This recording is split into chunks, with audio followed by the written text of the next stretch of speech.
لله وكفى والصلاة والسلام على من لا نبي بعده ولا رسول بعده أما بعد فأعوذ بالله من الشيطان الرجيم بسم الله الرحمن الرحيم والمحصنات من النساء إلا ما ملكت أيمانكم كتاب الله عليكم وأحل لكم ما وراء ذلكم أن تبتغوا بأموالكم محسنین غیر مصافحین صدق اللہ العظیم۔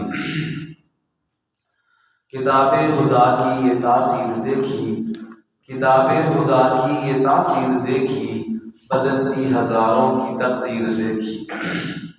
میرے محترم سامعین و ناظرین اکرام، آج 5 رمضان مبارک ہے اور 1447 ہجری ہے۔ رات کو تراویح کی نماز میں ہم نے 5واں سپارہ مکمل تلاوت کیا ہے۔ 5ویں سپارے کے اندر ایک ہی سورت چل رہی ہے۔ 4تھے سپارے کے آخر میں سورت شروع ہوئی تھی، اس کا نام تھا سورۃ النساء۔ یہ جو سورۃ النساء ہے یہ 1.5 سپارے کی سورت ہے، اور جیسے دودھ کلو میں ملتا ہے نا، کلو پاؤ، آدھا کلو، 3 پاؤ، اسی طرح جو ہمارے سپارے ہوتے ہیں ہم ان کا بھی حساب اسی طرح کرتے ہیں۔ سپارے کے اندر 4 پاؤ ہوتے ہیں، تو 1.5 سپارے میں ہو گئے 6 پاؤ۔ تو ایک جو اس کا پاؤ تھا پہلا وہ 4تھے سپارے میں، اور جو 5واں سپارہ پورا 4 پاؤ یہ سورہ نساء چل رہی ہے۔ ایک پاؤ اس کا باقی رہ گیا، 6واں پاؤ وہ 6ٹھے سپارے میں آئے گا۔ ٹھیک ہے جی، اس طرح اس کی ترتیب، یعنی 1.5 سپارے کی صورت ہے سورۃ النساء، کوئی لمبی صورت ہے۔ سورہ بقرہ 2.5 سپارے کی تھی، اور یہ سورت جو ہے وہ سورہ نساء 1.5 سپارے کی۔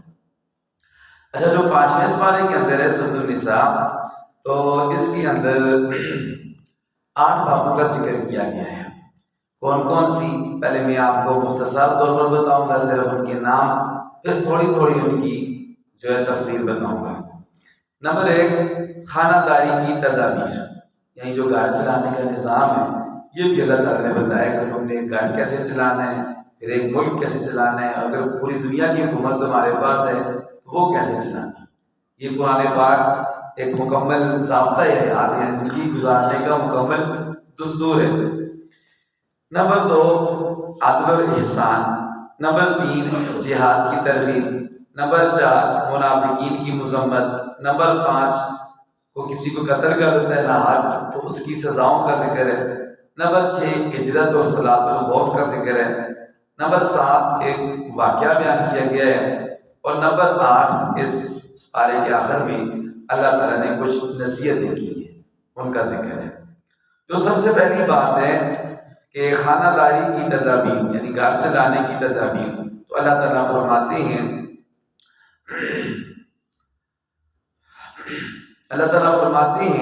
الرجال قوامون علی النساء، کہ اللہ تعالیٰ نے سربراہ مردوں کو بنایا ہے، گھر کا سربراہ مردوں کو بنایا، تو مرد کو چاہیے سارا گھر کا کنٹرول نظام وہ اپنے پاس رکھے، آمدن کا، خرچ کا، گھر کا جو سارا پورا کرنا ہے، سودا سلف باقی سارا کچھ، یہ نظام مرد کو چاہیے کہ اپنے پاس رکھے۔ اللہ تعالیٰ نے سربراہ مرد کو بنایا ہے، اس لیے کہ مرد کما کے لاتا ہے، اس کو پتہ ہوتا ہے کہ میں کتنی مشکل سے، کس طرح محنت سے کماتا ہوں۔ وہ جب خرچ کرے گا تو سوچ سمجھ کر خرچ کرے گا، کہیں فضول خرچ نہیں کرے گا۔ بعض عورتیں ماشاءاللہ بہت سمجھدار ہوتی ہیں، بعض ایسی ہوتی ہیں جو مردوں سے بھی زیادہ سمجھدار ہوتی ہیں اور اپنے گھر کو بہت اچھی طرح چلاتی ہیں، لیکن سربراہ اللہ تعالیٰ نے مرد کو بنایا۔ اور اللہ تعالیٰ یہ بھی فرماتے ہیں کہ میاں بیوی جو ہیں ان کو چاہیے کہ آپس میں اتفاق کے ساتھ رہیں اور آپس میں لڑائی جھگڑوں سے بچیں، خاص طور پر بچوں کے سامنے بالکل کوئی بات لڑائی جھگڑے کی نہ کریں۔ کوئی بات بھی ہو تو الگ سے اپنے کمرے میں کوئی بات ہو وہ کہنی چاہیے، بچوں کے سامنے لڑائی جھگڑے کی باتیں نہ کریں، اس سے بچوں پر برا اثر پڑے گا۔ اور ساتھ اللہ تعالیٰ کہتے ہیں کہ اگر بیوی نافرمان ہو جائے، بات نہیں مانتی ہے یا نافرمان ہے، تو اللہ تعالیٰ نے اس کو ٹھیک کرنے کا طریقہ بتایا۔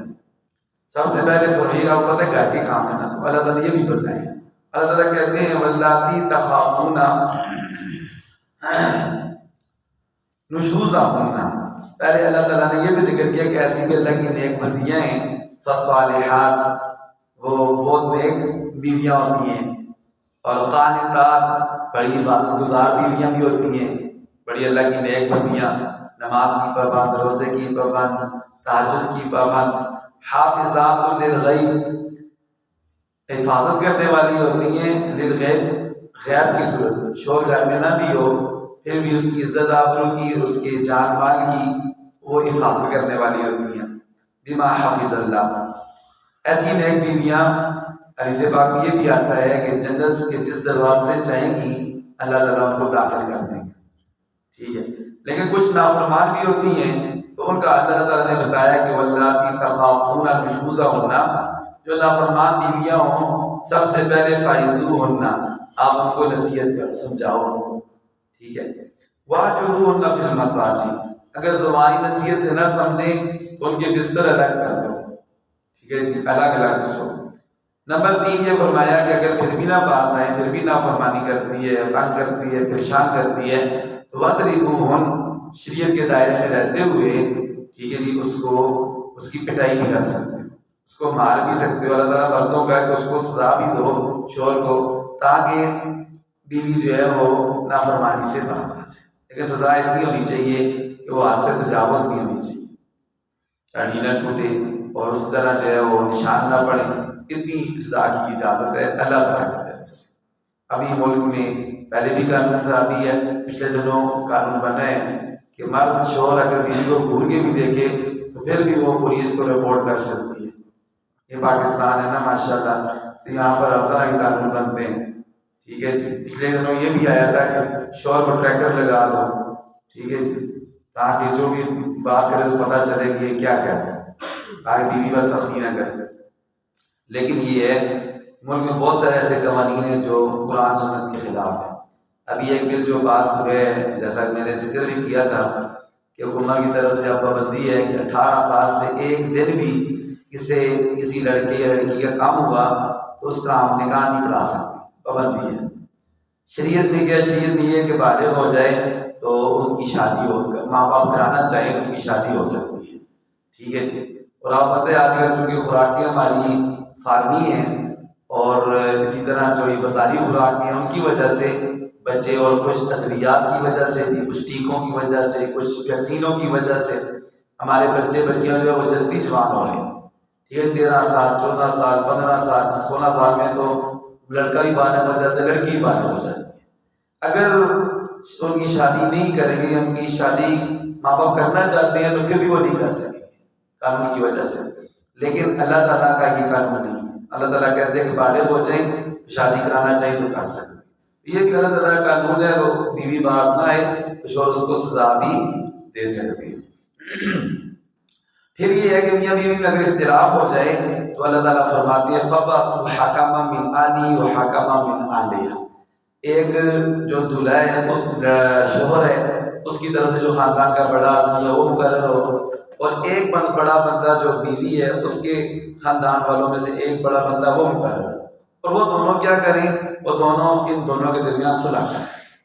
پہلے ایسے ہوتا تھا، آپ کو پتہ ہے میاں بیوی میں اختلاف ہو جاتا تھا، جو خاندان کے بڑے ہوتے تھے تو وہ صلح کرا کے فوراً بیوی کو بھیج دیتے تھے، ٹھیک ہے جی۔ لیکن آج کل ہر بندہ خود ہی بڑا بنا ہوا ہے، بیوی ناراض ہو کر چلی جائے، ٹھیک ہے جی، پھر صلح کرانے والا کوئی نہیں ہوتا۔ صلح اس لیے نہیں کراتے کہ کوئی کسی کو بڑا سمجھے تو وہ صلح کرائے نا، صلح تو وہ کرائے گا جس کو آپ بڑا سمجھیں گے، تایا ابو ہے، دادا ابو ہے، کوئی اور بڑا ہے، ٹھیک ہے جی، آپ اس کو بولیں گے ہماری صلح کرائیں، اس کو بڑا سمجھیں گے تو وہ صلح کرائے۔ لیکن آج کل ہر بندہ اپنے آپ ہی بڑا کہتا ہے، پھر صلح نہیں ہوتی ہے، پھر اللہ معاف فرمائے کہ کام ہی کیا ہو جاتا ہے، ختم ہو جاتے ہیں۔ لیکن اللہ تعالیٰ یہ کہتے ہیں کہ بڑوں کو مقرر کرو، وہ تو ہمارے درمیان بھی اختلاف ہو بھی جائے ان میں صلح کرا دیں۔ تو یہ خانہ داری کے اللہ تعالیٰ نے بتائے ہیں، طریقے بتائے ہیں۔ اس کے بعد تیمم کی جو آیت ہے وہ بھی اس پارے کے اندر ذکر کیا گیا ہے۔ فَتَيَمَّمُوا صَعِيدًا طَيِّبًا، پہلے تیمم نہیں ہوتا تھا۔ ایک غزوے کے موقع پر ایسا ہوا کہ حضرت عائشہ رضی اللہ تعالیٰ عنہ کا ہار گم ہو گیا اور نماز کا ٹائم ہو گیا، نماز قضا ہونے والی تھی اور پانی نہیں تھا، تو سارے لشکر بہت پریشان ہوا کہ آج ہماری نماز رہ جائے گی، قضا ہو جائے گی۔ تو اللہ تعالیٰ نے حکم دے دیا کہ پانی نہ ہو تو تم مٹی سے تیمم کر کے بھی نماز پڑھ سکتے ہیں۔ جیسے پہلے بھی آپ کو بتایا جنازے پر جاتے ہیں آپ اور آپ کا وضو نہیں ہے اور نماز جنازہ بہت مختصر ہوتا ہے ہمارے نزدیک، تو آپ پتہ ہے فوراً 5 منٹ نہیں لگتے جنازے پر، تو بندہ چاہیے کہ فوراً کو مٹی پر ہاتھ لگائے، یم ایسے ہاتھ لگانا ہے، ایک دفعہ چاڑنا ہے، ایسے ہاتھ پھیرنا ہے، دوسری دفعہ پھر ہاتھ لگا کے پھر چاڑنا ہے، ایسے بازو کو اور ایسے بازو کرنا ہے، بس آپ بات یم ہو گیا، نہ اس نیچے کی ضرورت ہے، نہ سر کے مسے کی، نہ پاؤں کی، آپ اس کے ساتھ نماز جنازہ پڑھ سکتے ہیں، ایسے فٹوفٹ 1 سیکنڈ میں ہو جاتا ہے، 2 سیکنڈ میں کر کے آپ جنازہ اپنا پڑھ سکتے ہیں۔ اللہ تعالیٰ نے آسانی رکھی ہوئی ہے۔ اور بھی بڑے موقع ایک بندہ بیمار ہے، شدید پانی استعمال کرتا ہے، بیماری میں اضافے کا خطرہ ہے، اس کے لیے تیمم کی اجازت ہے، اللہ تعالیٰ کی طرف سے یہ آسانی دی گئی ہے۔ اسی طرح اللہ تعالیٰ نے عدل و احسان کا حکم دیا ہے کہ وَإِذَا حَكَمْتُمْ بَيْنَ النَّاسِ أَن تَحْكُمُوا بِالْعَدْلِ، جب لوگوں کے درمیان فیصلہ کرو تو انصاف کے ساتھ فیصلہ کرو۔ مثال کے طور پر آدمی میں کوئی فیصلہ کرتا ہے بڑا بڈیرا، اسے چاہیے کسی کی سائڈ نہ لے، بعض ایسے ہوتے ہیں چرگوئی فیصلہ کرنے والے ڈنڈی مارتے ہیں، ٹھیک ہے جی، سائڈ لیتے ہیں کسی کی، تو اس طرح وہ سخت گناہ گار ہوتے ہیں۔ فیصلہ کرنا قرآن و سنت کے مطابق اور انصاف کے ساتھ جو ہے وہ فیصلہ کرنا چاہیے، بڑا اس کا اجر و ثواب ہے۔ رات کو بھی آپ نے حدیث پڑھی ہے، انصاف کرنے والا جو حکمران ہے اللہ تعالیٰ اس کی دعا رد نہیں کرتے، انصاف کرنے والا بندہ اللہ تعالیٰ کو بڑا پسند ہے۔ جب بھی 2 بندوں کے درمیان کسی کے درمیان بھی آپ فیصلہ کرو تو انصاف سے کرو۔ اس کے بعد اللہ تعالیٰ نے فرمایا جہاد کی ترغیب ہے کہ دیکھو اگر ضرورت پڑ گئی ہے اللہ کے راستے میں اللہ کے دشمنوں سے لڑنے کے لیے، اپنے جان مال عزت آبرو کی حفاظت کے لیے، تو تم ڈٹ کے لڑو، موت سے نہ ڈرو، اس لیے کہ جو موت ہے تو تم بے شک لڑائی میں نہ بھی جاؤ وہ پھر بھی آئے گی، تو مضبوط قلعوں میں بند ہو جاؤ، اینما تکونوا یدرککم الموت، وہاں بھی موت تمہیں آ پکڑے گی۔ حضرت خالد بن ولید رضی اللہ تعالیٰ عنہ ہمارے نبی علیہ السلام کے بہت عظیم سپہ سالار تھے، ٹھیک ہے جی، اتنے بہادر تھے کہ جس جنگ میں خالد بن ولید چلے جاتے تھے یہ نہیں ممکن تھا کہ اس جنگ میں شکست ہو جائے، ٹھیک ہے جی۔ اللہ کے نبی نے کہا تھا خالد سیف من سیوف اللہ، خالد اللہ کی تلواروں میں سے ایک تلوار ہے۔ حضرت خالد بن ولید رضی اللہ تعالیٰ نے 100 جنگیں لڑی، کتنی جنگیں لڑی؟ 100 جنگیں لڑی، اور ان کی شدید تمنا تھی کہ میں میدان جہاد میں اللہ کے دشمنوں سے لڑتا ہوا شہید ہو جاؤں، اس لیے کہ شہید کا بڑا رتبہ ہے، زمین پر خون کا قطرہ گرنے سے پہلے اللہ تعالیٰ شہید کے سارے گناہ معاف فرماتا ہے۔ شہید کا اتنا رتبہ ہے، میں اور آپ فوت ہوں ہمارے کپڑے بھی اتاریں گے، ہمیں غسل دیں گے، ٹھیک ہے جی، کفن پہنائیں گے۔ شہید جو میدان میں شہید ہو جائے اللہ تعالیٰ کو حکم ہے کسی کپڑے نہیں اتارنے، جو غسل بھی نہیں دینا، ٹھیک ہے، لیکن کوئی ایسے ہی جو ہے نا اس کو تم دفنا، قیامت والے دن جب یہ اٹھے گا تو اس کا یہ خون، اس کے یہ کپڑے، یہ اللہ کے دربار میں گواہی دیں گے۔ پوچھوں گا کہ تو کیسے کیوں شہید ہو؟ وہ کہے گا میں اللہ کی رضا کی خاطر دشمنوں سے لڑتا ہوا میں شہید ہوں، ٹھیک ہے جی۔ اور ہمارے نبی نے تمنا کی تھی کہ اللہ کی قسم میرا دل کرتا ہے کہ میں اللہ کے راستے میں شہید ہوں، پھر زندہ کیا جاؤں، پھر شہید ہوں، پھر زندہ کیا جاؤں، پھر شہید ہوں، پھر زندہ کیا جاؤں۔ اتنا جو ہے نا ہمارے نبی شہادت کو پسند فرماتے تھے۔ تو کہنے کی بات یہ ہے کہ خالد بن ولید نے 100 جنگیں لڑی، لیکن ان کو جو ہے نا میدان میں شہادت نصیب ہوئی، بستر پر جو ہے وہ گھر میں فوت ہوئے۔ تو وہ یہ کہتے ہیں کہ اگر کوئی یہ کہتا ہے کہ جنگ میں جانے سے موت آتی ہے تو یہ بات ٹھیک نہیں۔ اور اس میں ایک وجہ یہ بھی تھی کیونکہ اللہ کے نبی نے کہہ دیا تھا کہ خالد اللہ کی تلوار ہے، اگر یہ شہید ہو جاتے میدان میں تو لوگ کہتے ہیں کہ ہم نے اللہ کی تلوار کو مار دی ہے، اللہ کی تلوار کو توڑ دی ہے۔ تو اس لیے اللہ تعالیٰ نے اپنے نبی کی بات کی لاج رکھی، ٹھیک ہے جی، جیسے کہتے ہیں لجپال، اللہ تعالیٰ بھی لاج رکھتے ہیں اپنے نبی کی بھی اور نیک لوگوں کی بات کی بھی۔ تو اللہ تعالیٰ نے حضرت خالد بن ولید کو کسی کافر کے ہاتھوں شہادت کا رتبہ نہیں عطا فرمایا۔ تو اس کا ذکر ہے کہ موت سے نہ ڈرو، اللہ تعالیٰ موت جب آنی ہوئی تو آئے گی، وہ ہر جگہ پر آ جاتی ہے۔ اس کے بعد یہ ہے کہ جب تم اللہ کے راستے میں لڑو گے تو لازمی بات تمہیں ہجرت کرنی پڑے گی، اپنے گھروں کو چھوڑنا پڑے گا، تو اس سے پریشان نہ ہونا، ٹھیک ہے جی، اللہ تعالیٰ اس وقت تمہیں اجر عطا فرمائیں گے۔ اور پھر صلاۃ الخوف کے احکامات بھی اللہ تعالیٰ نے، لازمی بات ہے جب میدان میں لڑ رہے ہو گے دشمن کا خوف بھی ہوتا ہے کہ ابھی دشمن حملہ نہ کر دے، نماز تو پڑھی، نماز معاف نہیں ہے۔ اور صحابہ کی یہ تمنا ہوتی تھی کہ ہمیں نبی علیہ السلام نماز پڑھیں، کوئی اور ہماری امامت نہ کرے حضور کی موجودگی میں نا۔ تو اللہ تعالیٰ نے طریقہ یہ بتایا کہ آدھا لشکر نماز پڑھے پیچھے، ٹھیک ہے جی، اور آدھا لڑائی لڑے۔ پھر 2 رکعت والی نماز ہے تو 1 رکعت یہ پڑھے گا، پہلا لشکر یہ پیچھے ہٹ جائے گا، دوسرا لشکر آگے ہو جائے گا، وہ ایک رکعت پڑھے گا، بعد میں یہ لشکر آ کے دوسری رکعت پوری کر لے گا، جو دوسرا لشکر ہے وہ اپنی پہلی رکعت پڑھ لے گا جو رہ گئی ہے اس کی۔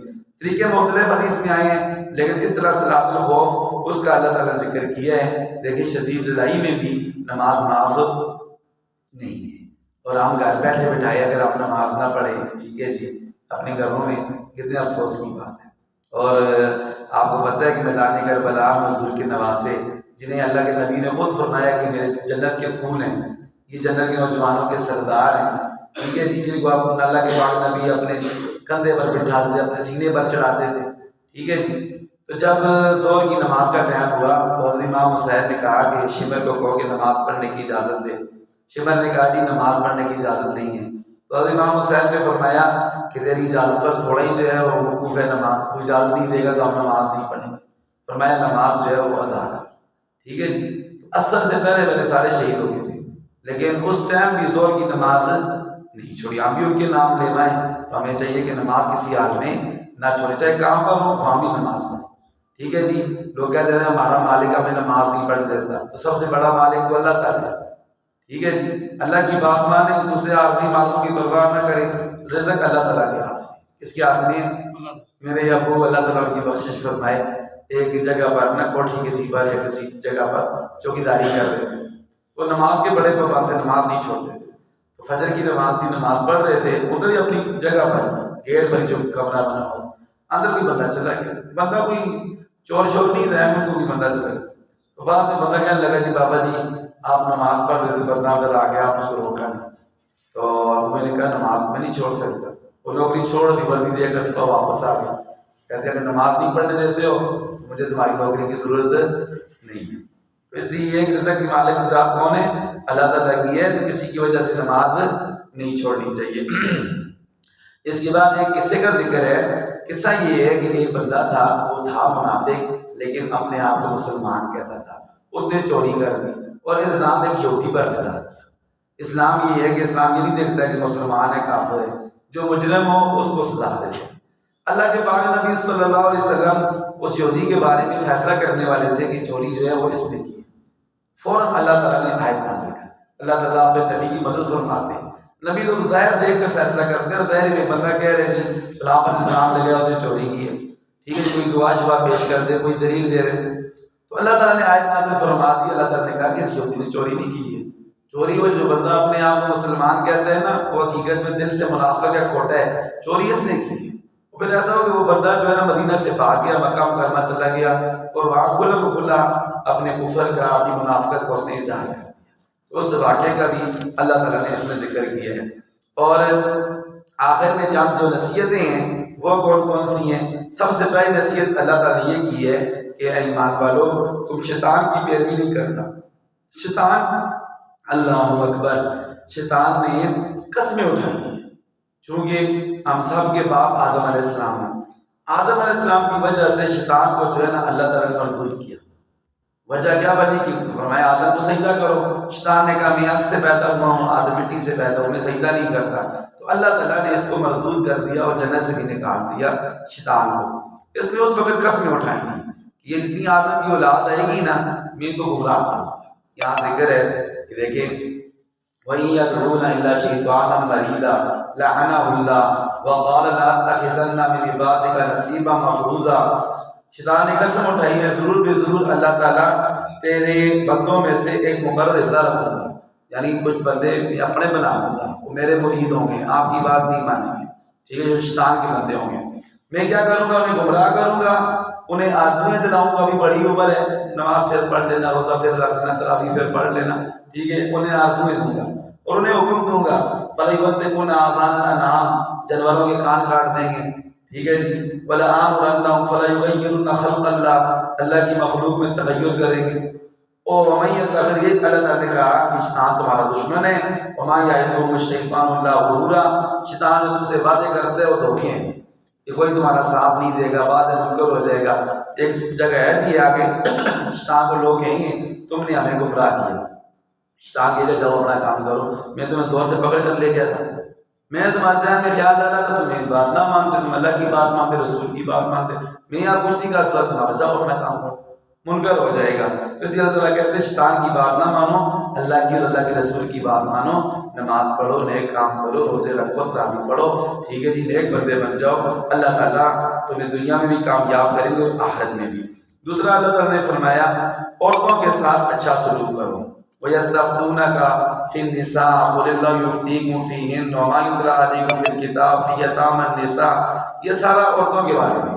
وَإِنِ امْرَأَةٌ خَافَتْ مِن بَعْلِهَا نُشُوزًا أَوْ إِعْرَاضًا فَلَا جُنَاحَ عَلَيْهِمَا أَن يُصْلِحَا بَيْنَهُمَا صُلْحًا وَالصُّلْحُ خَيْرٌ۔ اللہ تعالیٰ کہتے ہیں میاں بیوی کا اختلاف ہو جائے تو جہاں تک ممکن ہو سکے آپس میں صلح کرو۔ بعض کام ایسے ہوتے ہیں جن میں صلح نہیں ہوتی، ٹھیک ہے، بہت ہی حد سے تجاوز کر جائے، پھر اس کا حال بھی شریعت نے رکھا ہوا ہے کہ بالکل ختم کر دو، ٹھیک ہے جی، جو میاں بیوی کا تعلق ہے، لیکن وہ بہت آخری مرحلہ ہے۔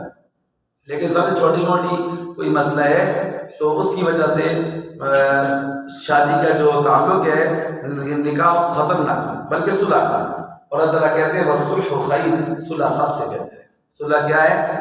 لوگ چھوٹے چھوٹے مسئلوں کی وجہ سے اللہ معاف فرمائے طلاق دے دیتے ہیں، تو ایسا نہیں ہونا چاہیے، یہ بہت غلط بات ہے۔ جب کوئی طلاق نہ حق دیتا ہے اللہ تعالیٰ کا عرش جو ہے وہ کہاں اٹھتا ہے، ہلنے لگتا ہے، زمین بھی ہلنے لگتی ہے، کہتے ہیں اللہ تعالیٰ مجھے اجازت دیں اس کو میں اپنے اندر جو ہے وہ دنسات میں نگل لوں، ٹھیک ہے۔ اور سب سے بری چیز جس کے اندر اجازت دی ہے حلال ہے لیکن سب سے ناپسند ہے اللہ کو، وہ کون سی چیز ہے؟ وہ طلاق ہے، ٹھیک ہے جی۔ تو اللہ کہتے ہیں صلح کرو، اور صلح اس میں اللہ نے بہتری رکھی ہوئی ہے۔ اور اس کے بعد اللہ تعالیٰ نے منافقین کے لیے سخت عذاب کا ذکر کیا ہے، اور یہ فرمایا ہے مذبذبین بین ذلک لا الہ ہؤلاء ولا الہ ہؤلاء، جو منافق بندہ ہے اس کو زیادہ سزا ملے گی، کیوں؟ اس لیے کہ اس کا نقصان زیادہ ہے۔ ایک کافر بندہ ہے اس کا اتنا نقصان نہیں ہے، ٹھیک ہے جی۔ جو منافق ہے جہنم میں وہ سب سے نیچے جگہ ہوگی، وہاں اللہ تعالیٰ منافق کو ڈالیں گے، اس لیے کہ منافق بندہ زیادہ نقصان کرتا ہے۔ سامنے آپ کا دوست ہے، آپ کا یار ہے، ٹھیک ہے جی، اور دل کے اندر آپ سے دشمنی رکھتا ہے، وہ زیادہ خطرناک ہے بنسبت اس کے جو سیدھا سیدھا آپ کا دشمن ہے، پتہ ہے دشمن ہے، بندہ اس سے بچے گا۔ لیکن جو منافق ہے اس سے بندہ بچتا نہیں ہے، بندہ کہتے ہیں میرا اپنا یار ہے، خیر ہے، اور وہ بندے کا نقصان کر دیتا ہے۔ اس لیے منافق اللہ کو بھی نہیں پسند اور بندوں کو بھی منافق بندہ پسند نہیں ہے۔ اللہ تعالیٰ سے دعا ہے اللہ تعالیٰ ہمیں قرآن سمجھنے کی عمل کی توفیق عطا فرمائے۔ ربنا تقبل منا انک انت السمیع العلیم۔ یا اللہ ہماری حاضری قبول فرما، نماز فجر بھی قبول فرما، یہ جو درس قرآن ہے یہ بھی قبول فرما۔ یہ جو قرآن پاک ہے ہدایت کی کتاب ہے اور اللہ تعالیٰ نے ہدایت کے لیے نازل کی ہے، اللہ تعالیٰ کا میسج ہے۔ اللہ تعالیٰ ہم سب کو قرآن پاک سمجھنے والا بنا۔ یہ جو ہم نے ابھی قرآن پاک کا 5واں سپارہ تھوڑا سا سمجھا ہے، اللہ ہمیں اس پر عمل کی توفیق عطا فرمائے۔